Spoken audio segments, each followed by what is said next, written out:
Hello बच्चों, नमस्कार। कैसे हैं आप सब लोग? उम्मीद है शानदार, जिंदाबाद, ज़बरदस्त होंगे। और आप इस खुशखबरी को शायद परसों से सुन रहे होंगे या उससे एक दिन पहले से सुन रहे होंगे, तो इसे सुनकर प्रफुल्लित मन जरूर हो रहा होगा। बहुत सारे मन में सवाल आ रहे होंगे कि उस दिन से 35,000 का हल्ला था, 40,000 का हल्ला था, तो ऐसे अचानक से इतनी वैकेंसीज कैसे बढ़ सकती हैं? एकदम यकीन सा नहीं हो रहा। तो वो सारी बातों पर जरूर चर्चा करेंगे, लेकिन मैं सबसे पहले इस वैकेंसी के लिए इस वैकेंसी को जिन्होंने सबसे पहले आउट किया, आप सब लोगों के सामने जानकारी इकट्ठा की आप सब लोगों के सामने, तो मैं इन प्रदीप विश्वकर्मा जी हैं जो नेशनल आवर नाम से चैनल चलाते हैं यूट्यूब पर। उन्होंने ये जानकारी इकट्ठा की और ये नहीं कि इसकी करते हैं, और भी बहुत सारे चीज़ों की UPSSC आयोग से भी बात करके आए। तो बच्चों की जो डिमांड होती है इनके चैनल पे, ये उसके अकॉर्डिंग फिर वहाँ अधिकारियों से बात करके लाते हैं। ये वाकई में इनको सैल्यूट है और ये बहुत शानदार काम कर रहे हैं। नेशनल आवर इनका चैनल है। अगर आप इनके इस सहयोग के लिए अगर एक सब्सक्राइब कर देंगे तो बुरी बात नहीं है, क्योंकि इससे इनको हौसला आएगा और आगे आप भारी मात्रा में जब इनको कमेंट्स करेंगे तो ये कमेंट्स रीड करते हैं, जैसा मैंने देखा है, तो ये आपकी बात को फिर वहाँ तक उठाते हैं जिस चीज़ की ज़्यादा डिमांड आती है। तो बहुत शानदार इन्होंने काम किया है, सैल्यूट है प्रदीप सर को। और ये साथ में बैठे हुए हैं जो हमारा भर्ती बोर्ड है उसके सदस्य। भर्ती बोर्ड में सदस्य और चेयरमैन दोनों होते हैं, तो चेयरमैन नहीं है, एक सदस्य हैं। सदस्यों की संख्या 8-10 शायद होती होगी, ठीक है। तो उनमें से एक सदस्य ने जवाब दिया। मैं उस दिन ये वीडियो नहीं लेके आया क्योंकि मैं कभी जल्दबाजी नहीं करता जानकारी की वीडियो। मैं चाहता हूं कि सटीक इन्फॉर्मेशन बच्चों पे पहुंचे। हालांकि जब पब्लिकली बोल रहे हैं भर्ती बोर्ड के सदस्य, तो वो इन्फॉर्मेशन सही ही होती है, वो ऐसे नहीं हो सकती। बट अगर ये आउट कर रहे हैं तो मेरे मन में कहीं ना कहीं डाउट था कि यार फिर न्यूज़पेपर में अब तक क्यों नहीं है, या तो आने वाली होगी।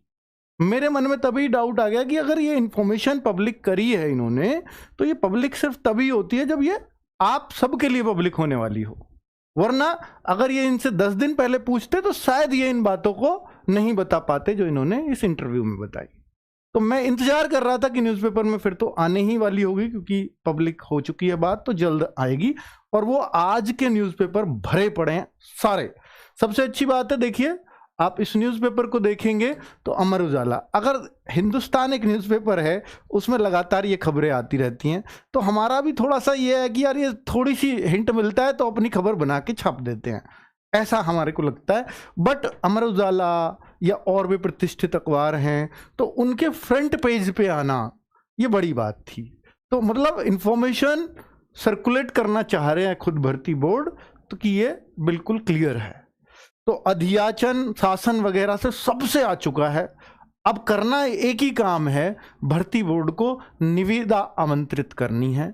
निविदा क्या होती है मैं आपको बता देता हूं कि एक टेंडर कि कौन इसको कराना चाहेगा एग्जाम को। अब एग्जाम कराना किसी एक आदमी का काम नहीं हो सकता, वो कंपनी एग्जाम कराती है। तो कंपनी को आमंत्रित कर रहा है भर्ती बोर्ड कि भाई आओ और इस भर्ती को पूरा करा के दो हमें। एग्जाम भी आपको कराना है, फिजिकल भी आपको कराना है, सब कुछ, आप फॉर्म भी आपको ही निकालने हैं, क्योंकि हमारे पास इतनी टेक्नोलॉजी नहीं है।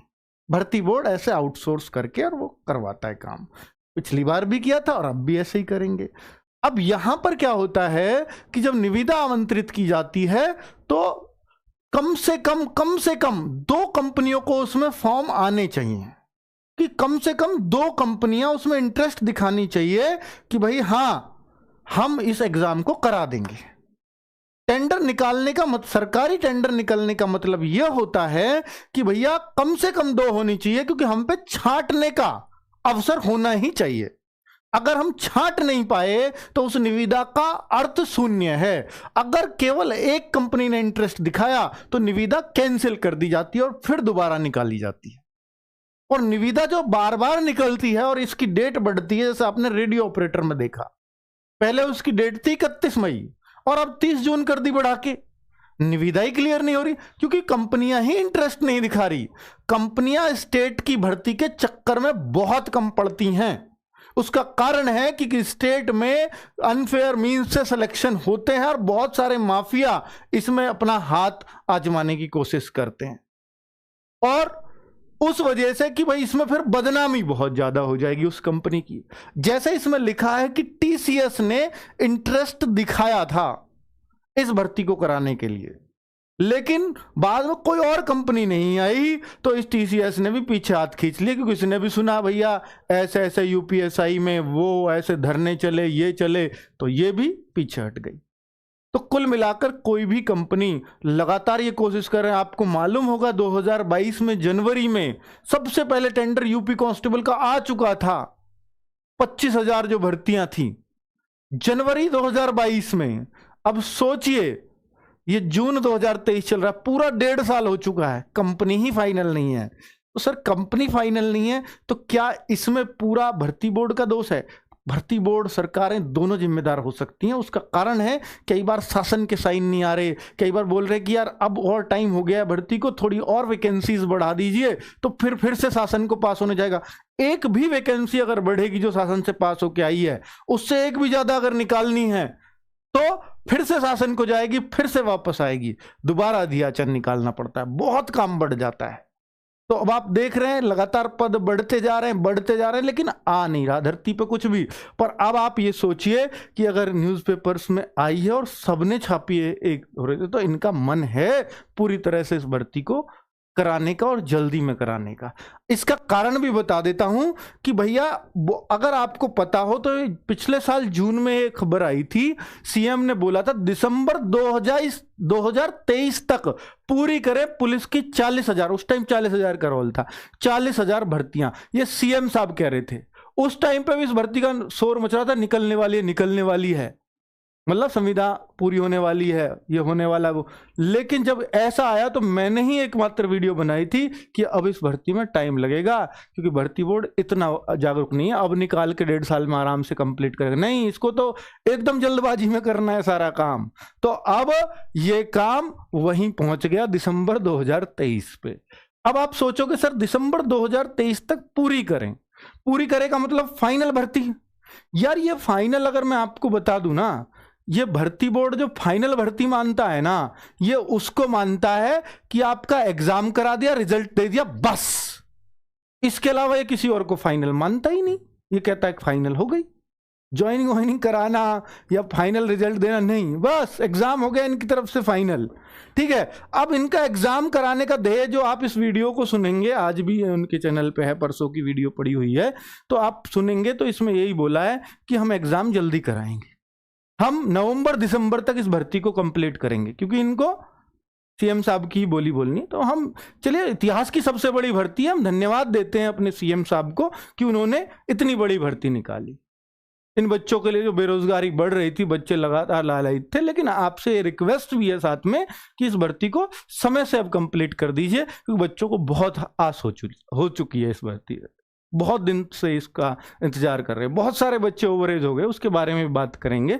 ठीक है, तो कुल मिलाकर के मैंने आपको एक बताया है सारी चीज, लेकिन अभी भी इसमें ये डाउट है तो 15 जुलाई से तो मैं आपको बता देता हूं, 15 जुलाई से निविदा आमंत्रित होंगी। तो ऐसा ना सोचे कि 15 जुलाई को फॉर्म आ रहे हैं, नहीं, 15 जुलाई को निविदा आएगी, फिर वो 15 अगस्त तक उसमें टाइम दिया जाएगा।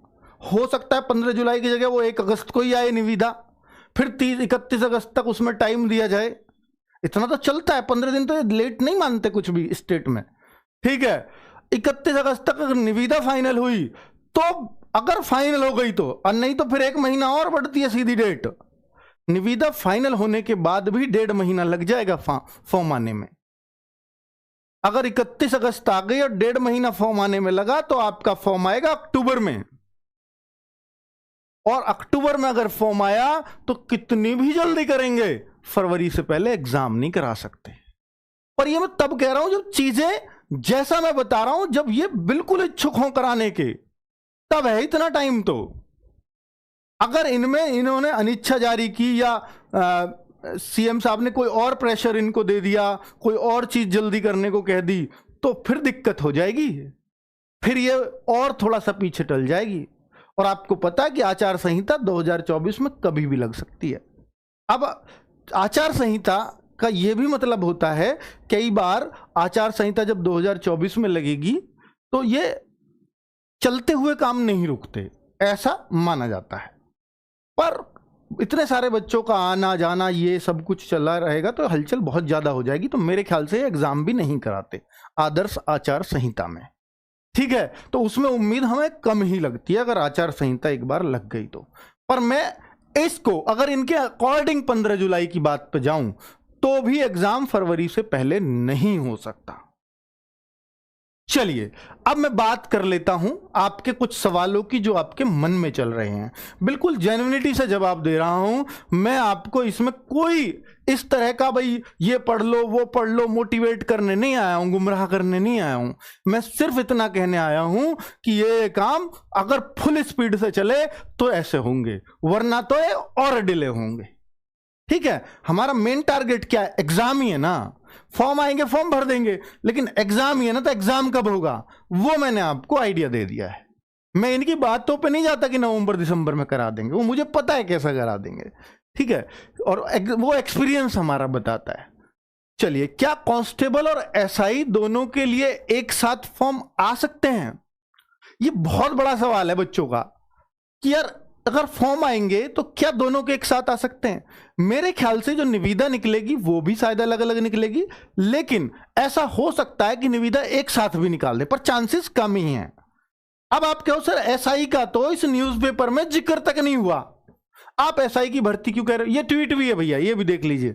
ये गवर्नमेंट ऑफ यूपी पे जो ट्वीट होता है जेन्युइन ट्वीट होता है, बिल्कुल मतलब गवर्नमेंट खुद मतलब छपवाया है ये खबर।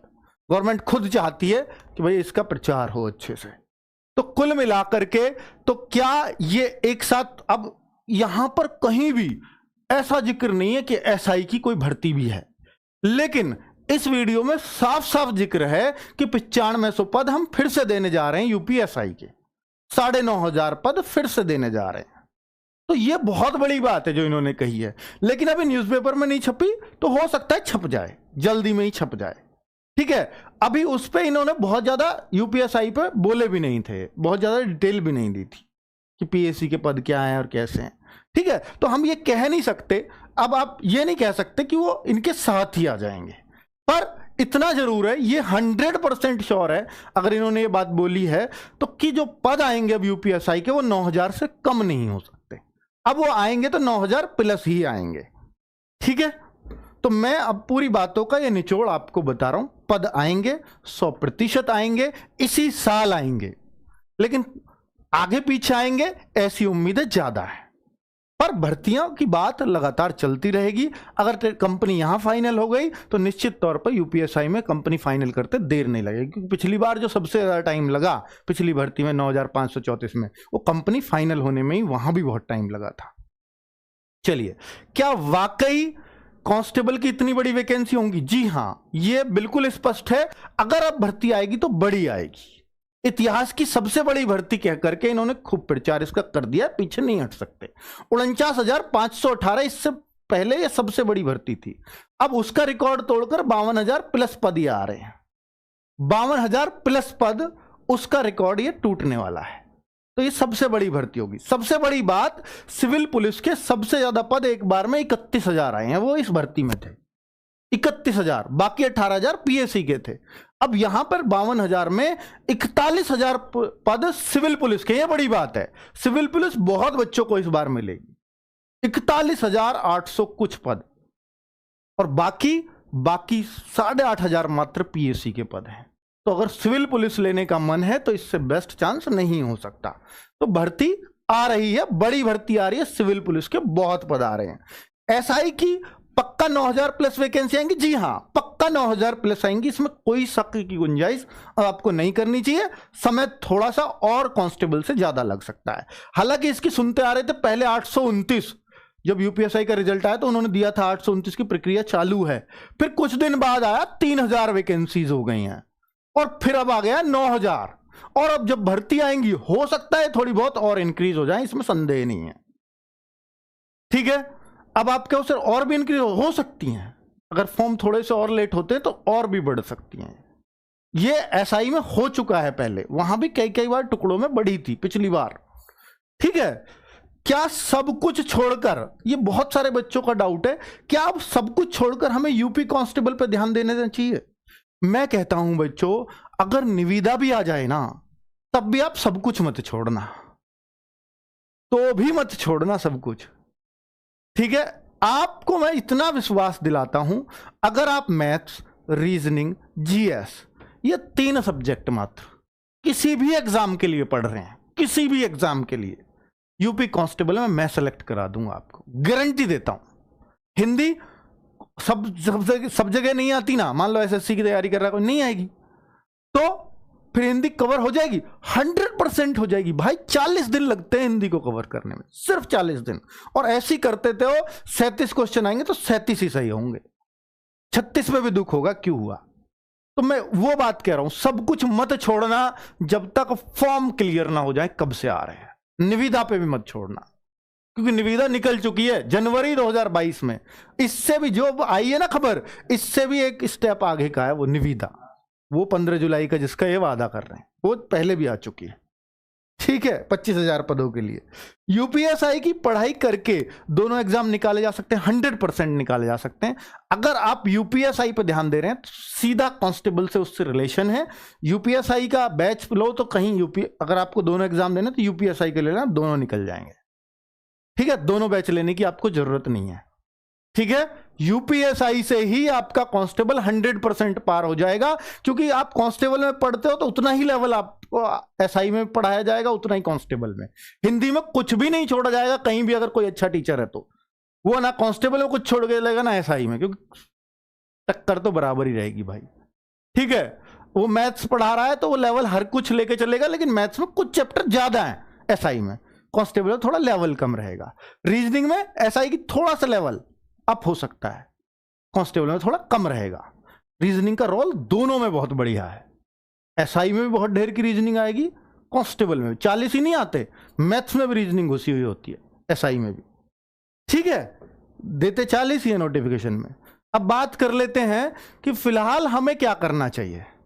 फिलहाल मैं ये कह रहा हूं, अगर आप दिल्ली पुलिस की तैयारी पे तो दिल्ली पुलिस करते रहना चाहिए। आप बिहार पुलिस के फॉर्म भर दिया है, बिहार पुलिस की तैयारी, क्योंकि उसके भी फॉर्म आज से शुरू हो गए, उस तरफ अगर आप गए हुए हो तो उस तरफ आपको लगे रहना चाहिए, क्योंकि उनकी डेट निश्चित है, उनका एग्जाम की डेट निश्चित है। अब बहुत सारे बच्चे कहेंगे सर मेरी 168 हाइट है, मैं दिल्ली पुलिस के लिए तो नहीं जा सकता, तो मुझे तो यूपी मेरे मन की पुलिस है सर, मैं तो इसी को पूरा सब कुछ दे देना चाहता हूं। तो मेरा विश्वास कर लो कि इस साल फॉर्म आ जाएंगे, फॉर्म आपका भर जाएगा, तो आपका एग्जाम फिर कभी ना कभी तो होना ही है, तो फिर आप यूपी पुलिस की तरफ लग सकते हो एकाग्रचित होकर, फिर कुछ और ध्यान मत दो अगर आप कहीं और एलिजिबल नहीं हैं तो। लेकिन मैं फिर कह रहा हूं, अगर आप और जगह एलिजिबल हैं तो मैथ, रीजनिंग, जीएस पढ़ते रहें, हिंदी चाहे छोड़ दीजिए, अभी चाहे छोड़ दीजिए, कोई दिक्कत नहीं है। मैं यूपी में मैं खुद सेलेक्ट करा दूंगा आपको, अगर आप मेहनती बच्चे हैं तो। ठीक है, और भर्ती होना चाहते हैं, घर वालों के कहने से नहीं। फ्रेशर के लिए यूपी कांस्टेबल में कितने दिन की तैयारी चाहिए? बहुत सारे बच्चे इस बात को कह रहे हैं कि मैं फ्रेशर स्टूडेंट हूं, अभी 12वीं की है, तो मुझे कितने दिन लगेंगे यूपी कांस्टेबल के लिए? तो मैं आपसे कहता हूं कि आपको कम से कम 6 से 8 महीने की तैयारी लगती है। अगर आप फ्रेशर हैं तो आप दिल्ली पुलिस की तरफ मत जाइए, आप यूपी पुलिस की तरफ जाइए, अगर आप यूपी से हैं तो। अदर स्टेट भर देते हैं, जनरल में फॉर्म भरिए, कोई दिक्कत नहीं है। मैं आपसे कहता हूं बच्चों कि अगर आप फ्रेशर हैं तो यूपी पुलिस पर ही टारगेट करिए, दिल्ली पुलिस पर नहीं। 100% क्लियर हो जाओगे, एक ही टारगेट होना चाहिए फिर आपका, यूपी पुलिस, अगर आप फ्रेशर हैं तो। आपके सर फ्रेशर से दिल्ली पुलिस नहीं निकल सकता, अगर अब तैयारी करोगे तो मुझे नहीं लगता कि अभी से दिल्ली पुलिस निकलेगा इतनी जल्दी। अगर आपकी पहली बिल्कुल भी तैयारी नहीं है थोड़ी बहुत, तो कर सकते हो। ठीक है, मैं आपको एक सही गाइड करूंगा बच्चों, इसमें यह नहीं कि मुझे किसमें फायदा हो रहा, मुझे पता है बहुत सारी बातों का मुझसे नुकसान होगा। फ्रेशर बच्चा मेरा दिल्ली पुलिस का कोर्स नहीं खरीदेगा, मत खरीदो यार, आपका कैरियर तो बनेगा। मेरी बातों पर यकीन करोगे, अगली बार फिर इस वीडियो को देखने आओगे, मेरी कोई और इंफॉर्मेशन वीडियो आएगी उसको देखने आओगे, मुझे उससे फायदा हो जाएगा।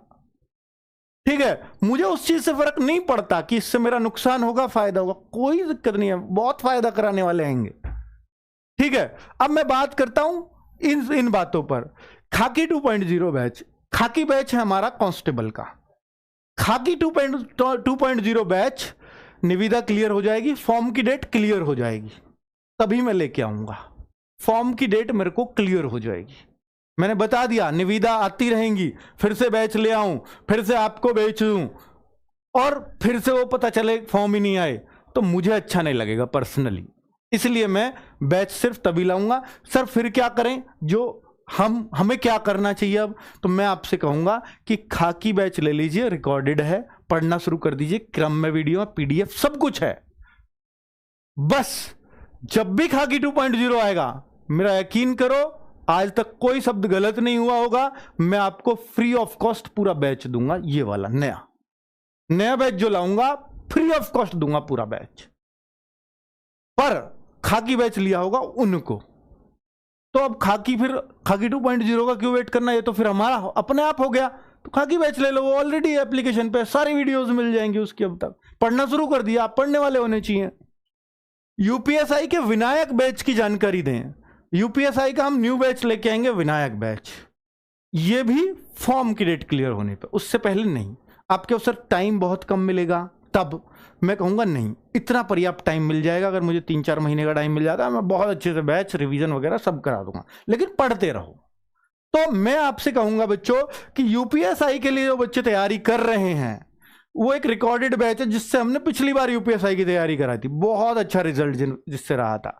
तो वो रिकॉर्डेड फॉर्म में अवेलेबल है। तो वो बहुत कम फीस में हमने रखा है, 499, क्योंकि टोटल रिकॉर्डेड है, हम पे कुछ जोर नहीं पड़ रहा, उसमें लाइव नहीं है।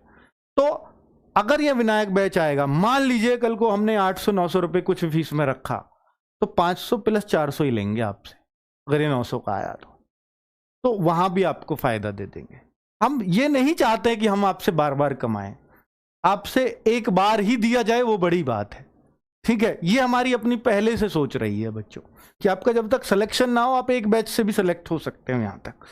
ठीक है, तो ये अब मैंने आपको बता दिया। अब और जो बच्चे हैं, जो मान लीजिए दिल्ली पुलिस की तैयारी में लग रहे हैं, या कुछ और करना किसी और की तैयारी में लग रहे हैं, तो वो क्या करें? कांस्टेबल के लिए तैयारी ठीक ठाक है जी, फ्रेशन नहीं है, तो मैं आपसे कहूंगा एक मॉक टेस्ट सिर्फ यूपी पुलिस का लगा लो, एक मॉक लगा लो, सिर्फ एक मॉक संडे को। बाकी जिसकी भी आप तैयारी कर रहे हो करते रहिए, कोई दिक्कत नहीं है।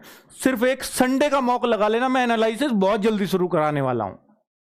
एक संडे को मॉक टेस्ट लगा लेना, चाहे दिल्ली की तैयारी कर रहे हो, बिहार पुलिस की कर रहे हो, सीजीएल की कर रहे हो, एमटीएस की कर रहे हो, सीएचएसएल की कर रहे हो, यूपी पुलिस पे अगर आपका ध्यान है तो आप एक मॉक टेस्ट हर संडे लगा लेना, और उसमें अगर आपके 220 प्लस स्कोर आने लगे तो मैं कह दूंगा कि आप सिलेक्शन के पूरे हकदार हैं, कोई नहीं रोकने वाला आपको। रोजगार विदंकित के मॉक टेस्ट में जो बच्चा 220 प्लस स्कोर लाएगा, मैं नहीं समझता कि वो बच्चा रुकने वाला है इस वैकेंसी में। ठीक है, अगर मैं वही बात यूपीएसआई का हम एक संडे छोड़ के एक संडे को देते हैं, आगे से जल्दी हम रेगुलर कर देंगे हर संडे को, तो मैं उनको भी बच्चों को बोलना चाहूंगा कि अगर आप यूपीएसआई की तैयारी कर रहे हैं तो ये 400 मार्क्स का पेपर होता है, 400 में से यहां नंबर आते हैं। तो अगर यहां पर आप 300 क्रॉस आरडब्ल्यूए के मॉक टेस्ट में कर रहे हैं, तो मैं कहूंगा कि आप सिलेक्शन की लाइन में बहुत अच्छे से हैं, बहुत बढ़िया आप काम कर रहे हैं। ठीक है, चलिए, और अब यूपी कांस्टेबल के लिए सर्वश्रेष्ठ बुक देखिए बच्चों, मैं आपको बुक दिखाने वाला हूं, इसलिए नहीं, ये देखिए हमारा कमिंग सून खाकी 2.0 है, और ये अपना विनायक बैच है, ठीक है, जो यूपीएसआई के लिए है। अब मैं आपको बुक दिखाने वाला हूं, यूपी कांस्टेबल के मतलब की है और किसी एग्जाम के मतलब की नहीं है। इनमें बच्चों हिंदी है जो नवीन सर ने खुद तैयार की है, ये जीएस है, ये मैथ्स है, और ये रीजनिंग है। आपके सर मैथ्स रीजनिंग मेरे पास कुछ और हैं तो इनको मत लीजिए, किसी के भी हैं, किसी भी राइटर के, तो बिल्कुल जरूरत नहीं है। अगर आपको नई बुक लेनी है तो लीजिए, इनमें यूपीएसआई कांस्टेबल सारे क्वेश्चन इनमें प्रीवियस ईयर बनाए हुए हैं। ठीक है, बाकी आपको कोई और भी बुक है तो कोई ही दिक्कत नहीं है, कोई भी दिक्कत नहीं है। ठीक है, उनसे कर सकते हो। ये हिंदी की बुक स्पेशली यूपी कांस्टेबल को ध्यान में रखे। अब आप सोचिए ना कि यार एक बुक तो ये सभी एग्जाम के लिए, एक सिर्फ यूपी कांस्टेबल को ध्यान में रख के बनाई है। यूपी कांस्टेबल के बाद मुझे पता है इस बुक को कोई नहीं खरीदेगा, फिर भी बनाई है। वो इसलिए बनाई है कि यूपी कांस्टेबल से अलग इसमें कुछ ना हो, सिर्फ यूपी कांस्टेबल के मतलब की सामग्री हो। जैसे आप जीएस को देखेंगे और यूपी कांस्टेबल का सिलेबस पढ़ेंगे तो आपको अजीब सा लगेगा जीएस का सिलेबस, ऐसी ऐसी चीजें हैं, दहेज एक्ट वगैरह, ये सब कुछ दहेज प्रथा वाला, तो वो सब मिलेंगे इसमें आपके। वो तो ऐसा ही में नहीं, इसमें भी है। तो आपको सब कुछ मिल जाएगा इस जीएस की बुक में, जो भी सिलेबस है, और किसी बुक में नहीं मिलेगा। हिंदी समझते हैं आप, नवीन सर का फोटो लगाया तो। बाकी बच्चों हिंदी के लिए हम एक बुक और भी लेकर के आ रहे हैं, जिसमें हिंदी का बुक नहीं है, वो प्रैक्टिस सेट है। 37 क्वेश्चन के प्रैक्टिस सेट है, 37 क्वेश्चन के, जिसमें हम करीब 100 प्रैक्टिस सेट दे रहे हैं आपको। और जो नवीन सर ने कराए हैं ना यूट्यूब पे, वही, ताकि आप बार बार उन प्रैक्टिस सेट से ये देख पाओ कि 37 में से मेरे कितने आ रहे हैं। ठीक है, जो नवीन सर ने यूट्यूब पे कराए हैं ना, उसको ये हमने बुक फॉर्मेट में छपवा दिया है। वो बुक बहुत जल्दी आपके सामने आ जाएगी, ताकि आपकी प्रैक्टिस 37 क्वेश्चन वाली बहुत ज्यादा हो जाए। ठीक है, और ये बात रही यूपी कांस्टेबल की, ये है सॉल्व्ड पेपर। जितने भी यूपी कांस्टेबल में पिछली 2 3 4 बार से पेपर हुए हैं, तो इसमें करीब करीब आपको 14-15 पेपर मिल जाएंगे प्रीवियस ईयर यूपी कांस्टेबल के। ये भी आपको सॉल्व, ये फ्लिपकार्ट वगैरह पे सारी बुक मिलती हैं। नाम डाल देना कि यूपी पुलिस कांस्टेबल जीके अंकित भाटी, या रोजगार with Ankit, UP constable math, UP constable solved paper, तो ऐसे डालोगे तो दिख जाएंगी, फोटो से आप पहचान लेना। ये सारी बुक 10 तारीख को, हर महीने की 10 तारीख को 99 रुपए में उपलब्ध होती हैं फ्लिपकार्ट अमेजॉन पे, सब पे विद डिलीवरी। ठीक है, वो एक ऑफर हम लोग रखते हैं 1 दिन के लिए, वो आप देख सकते हो, आज लेनी है उस दिन लेनी है, वो आपकी चॉइस है। ठीक है बच्चों, मेरा काम था आपको एक सटीक जानकारी देनी, जो मुझे लगता था। ये सब मेरे निजी विचार हैं, जिस तरह से भी मैंने जो भी चीज़ें बताई हैं अपने एक्सपीरियंस के आधार पे बताई हैं। आप इससे कम संतुष्ट हो, ज़्यादा संतुष्ट हो, इससे मुझे कोई बहुत ज़्यादा फर्क नहीं पड़ता, क्योंकि मैंने अपने विचार रखने के लिए स्वतंत्र हूँ। और अब तक जितने भी विचार मैंने आपको बताए हैं, वो शायद सब सटीक ही बैठे होंगे।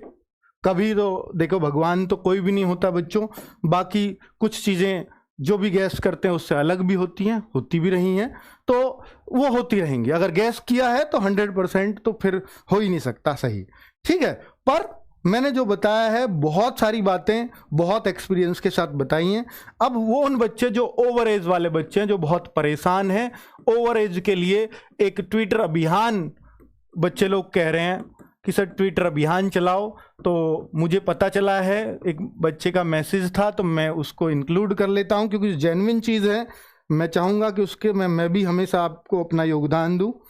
तो वो मेरे को अभी हैशटैग में देख रहा हूँ, व्हाट्सअप किया था किसी ने, क्या हैशटैग है, कुछ चेंज ना हो जाए बस।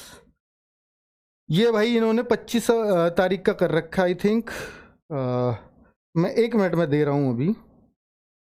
हाँ, हैशटैग है, कैपिटल में ही लिख रहा था, वैसे इसमें कोई फ़र्क नहीं पड़ना चाहिए कैपिटल स्मॉल में, पर कैपिटल में है सारा। यूपी कांस्टेबल बच्चों ने डिसाइड किया हुआ है, किसने किया मुझे नहीं पता, पर बच्चों के हित की बात है तो मैं इसमें ज़रूर पार्टिसिपेट करूँगा। रिलैक्सेशन, ये hashtag UP constable age relaxation, UP constable age relaxation, sorry बच्चों मैंने एज नहीं लिखा है बीच में, UP constable age relaxation. Relaxation जो है वो तो मांग ही नहीं रहे, अंडरस्कोर लगाना चाहिए, पर बच्चों ने कैसे बना दिया ताकि क्लियर समझ में आए। एज रिलैक्सेशन, चलिए कोई दिक्कत नहीं, कैसा भी बनाया हो हैशटैग ट्रेंड करना चाहिए। तो ये उन बच्चों के लिए, अब कोई बच्चा कह रहा है सर 3 साल की छूट मांगो, 2 साल की मांगो, वो हमारे कहने से ऐसे नहीं मिलेगी। मैं आपको इसका रिकॉर्ड बता देता हूं कि पहले भी ये छूट मिलती रही हैं, कुछ सेंट्रल की भर्तियों में मिली हैं, कुछ को कोर्ट जाने से मिली हैं। इसलिए मिली है क्योंकि बीच में कोरोना आ गया था, और कोरोना के बाद ये पहली भर्ती आ रही है, कोरोना के बाद पहली कांस्टेबल भर्ती है। तो एक बार को हो सकता है एसआई में ना मिले, क्योंकि वो कोरोना के बाद ही आई थी, लेकिन कांस्टेबल में छूट मिलने के चांसेस हैं। मैं सिर्फ फिर कह रहा हूं कि 100% कुछ नहीं है, चांसेस ही हो सकते हैं। तो आप ये ऐसा इस हैशटैग को चलाकर 25 तारीख का ये मिशन है, या जो भी ट्विटर अभियान है, 25 जून का सुबह सब लोग तैयार रहें। 25 जून से सुबह 10 बजे से जो भी है, 9 बजे से जो भी है, टाइमिंग देख लीजिएगा। तो आप सब लोग इस पर ट्वीट करेंगे तो जरूर सरकार तक बात पहुंच जाएगी और आपकी इस बात को वो सीरियस लेंगे जितने ज़्यादा बच्चे पार्टिसिपेट करेंगे। डिसीजन क्या लेंगे वो सब सरकार को लेना है, हम उसमें कुछ कह नहीं सकते, यानी भर्ती बोर्ड को लेना है। ठीक है बच्चों, नमस्कार, धन्यवाद।